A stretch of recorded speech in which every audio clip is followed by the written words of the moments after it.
We have been given the following example,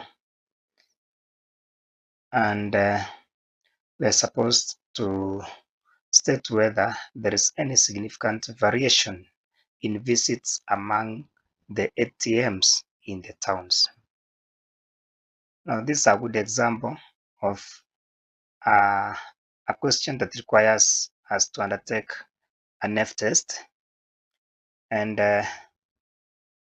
we need to remember that considering the way the question is framed, that we are supposed to state whether there is any significant variation. It does not give an indication of a direction, whether we are interested in one town being better than the other, and therefore this is a two-tailed test. So the first thing we do is that we come up with the null and alternative hypothesis. So the null hypothesis will be that the variance of the first ATM or town is equal to the variance of the second town, and then the alternative hypothesis will be that the variance are not equal. Now let's represent town A by x subscript 1 and town B by x subscript 2. Now we shall come up with such a table, and in this table we want to calculate the mean and the variance. So the first column here, we shall have the data pertaining to town A. So we shall have x subscript 1, that is the data pertaining to the first town A. It has been indicated here. It has been given column wise, and its total is down here. Then with this total, we can be able to calculate the mean for the number of attendees of this ATM in town A, and the mean will be given by 762 divided by 11, because there are 11 observations. So when you do that, you will get a mean of 69.27. This mean is important because we shall use it in calculating the variance for this first ATM. So we come to the next column here, where we shall have the observations in X1, that is observations from the first ATM, minus the mean we have calculated, which is 69.27. So we take every value here minus 69.27. If you do that, these are the values you will get. 84 minus 69.27 gives us this figure, 14.73. 54 minus 69.27 will give us negative 15.27, all the way up to 78 minus 69.27, which will give us 8.73. Then this other column will require us to get the square of these values that we have here. So we shall take a value here and we square it. The first one is 14.73. When you square that, you will get 216.97. Negative 15.27 when squared gives you 233.17, all the way up to 8.73 squared, which gives you 76.21.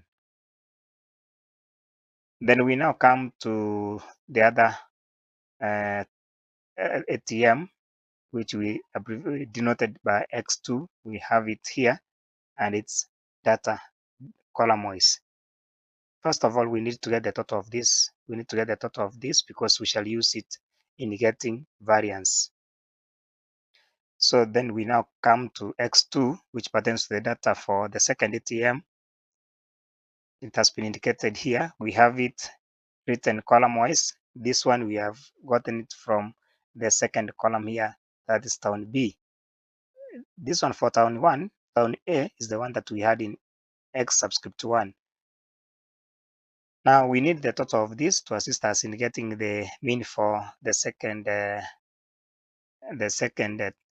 ATM. So the total for this column is 628, and the mean will be found by taking 628 divided by 8, because there are 1, 2, 3, 4, 5, 6, 7, 8, 9, 10. So we divide by 10 because there are 10 values. So if you divide 628 by 10, you'll get a mean of 62.8. This is the mean that we shall use in getting this column for deviation. So we shall take x2 minus the mean, which is 62.8. That's what will form this column. So the first one will be 70 minus 62.8, giving us 7.2.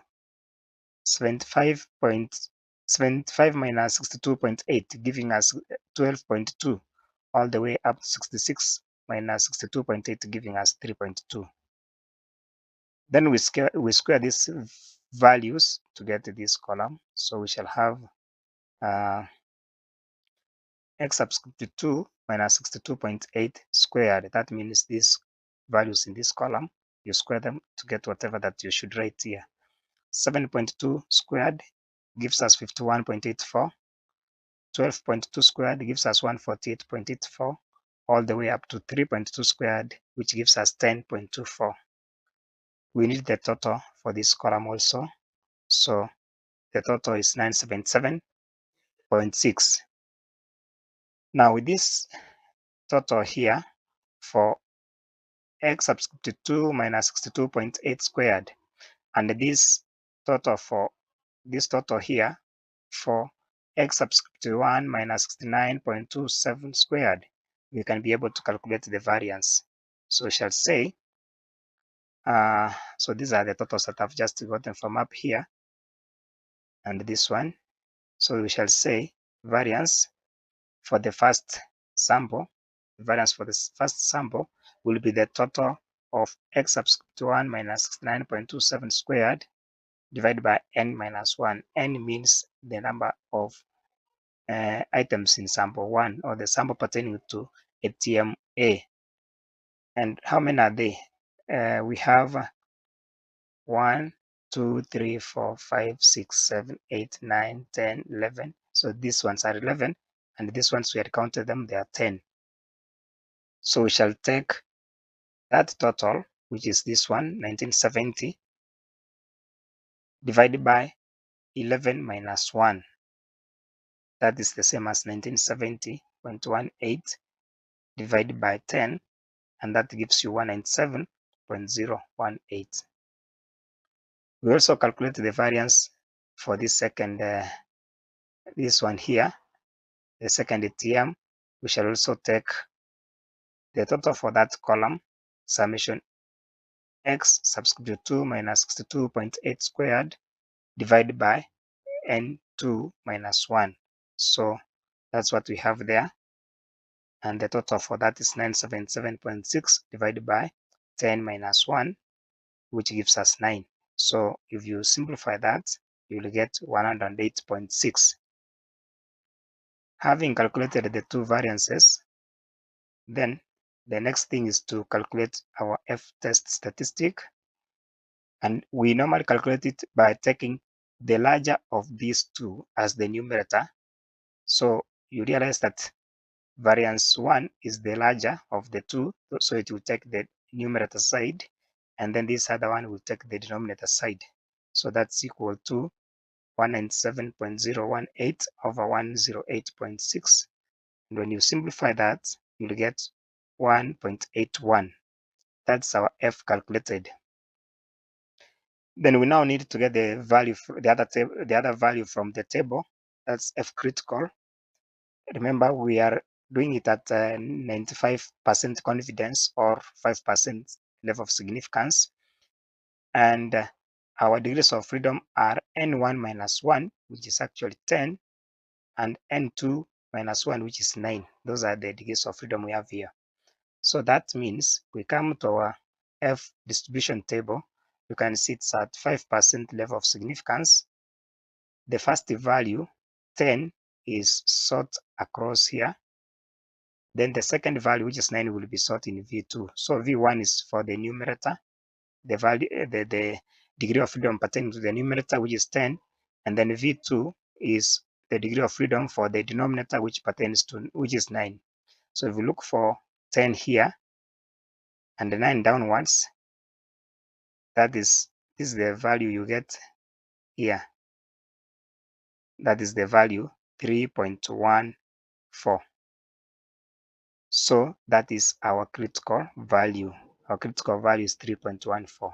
Now compare the critical value. Critical value is the one we have read from the table, and the calculated value, the one we have just calculated. You realize that the calculated value is less than the critical value. So we shall say, since the calculated value is less than the critical value, in other words, since F calculated is less than F critical, then we accept or we fail to reject the null hypothesis and conclude that there is significant difference in visits among the ATMs in the towns. Thank you.